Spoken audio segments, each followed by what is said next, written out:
Haleluya, jumpa lagi dengan saya, Pendeta Rio Panggabean, Oikumene Ministry Jakarta.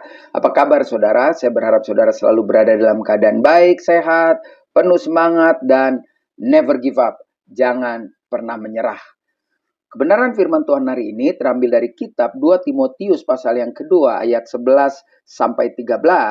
Tetapi kalau saudara mau membacanya dari ayat 1, Lembaga Alkitab Indonesia memberi judul Panggilan untuk ikut menderita. Jadi kalau saudara baca nanti, itu adalah pengalaman-pengalaman Paulus, perjalanan-perjalanan hidup Paulus yang secara badani, secara kasat mata, secara ukuran orang dunia, dia mengalami penderitaan yang sangat luar biasa.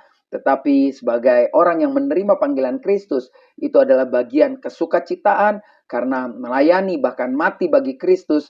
Bagi Paulus itu nggak cukup. Kenapa? Karena Kristus sudah luar biasa sekali.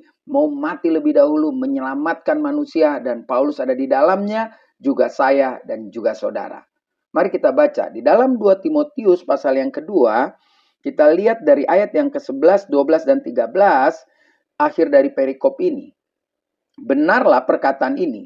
Jika kita mati dengan dia, maksudnya dengan Kristus, kita pun akan hidup dengan dia, dengan Kristus. Jika kita bertekun, kita pun akan ikut memerintah dengan dia, dengan Kristus. Jika kita menyangkal dia, menyangkal Kristus, dia pun akan menyangkal kita. Jika kita tidak setia, dia, Kristus, tetap setia.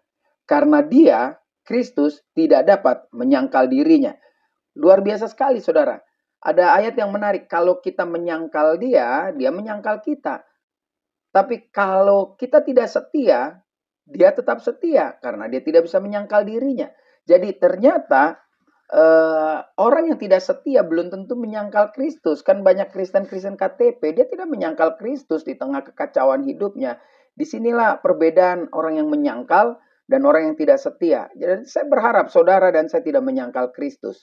Mari kita kembali kepada bagian atas yang dikatakan ketika kita mau hidup di dalam Kristus, maka kita akan memerintah dengan Kristus. Meskipun kita akan mengalami kematian di dalam Kristus, tapi kita juga akan mengalami kebangkitan.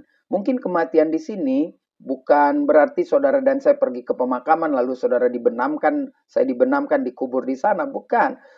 Dalam hidup ketika kita masih menjalani kehidupan, maka akan ada kematian-kematian yang harus kita rasakan. Yaitu keinginan-keinginan daging, keinginan-keinginan yang di luar standar Kristus, itu harus kita matikan. Iri hati, benci, dendam, serakah, ingin menang sendiri, berbohong, mengucapkan saksi dusta, dan yang lainnya yang tidak sesuai dengan standar kebenaran firman Tuhan, itu harus kita matikan.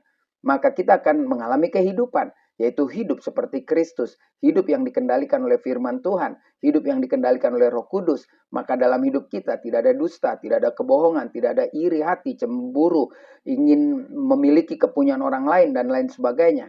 Tetapi yang ada di hati kita ketika kita dibangkitkan bersama Kristus, kita rindu membaca firman Tuhan, bernyanyi, memuji Tuhan, berdoa, rindu dalam persekutuan dengan orang-orang percaya, senang membicarakan tentang hal-hal yang baik, terutama tentang Tuhan. Dan itu akan berdampak dalam kehidupan kita sehari-hari. Jadi pesannya jelas, kita mati bersama Kristus, kita akan bangkit bersama Kristus, kita setia, kita akan memerintah bersama Kristus.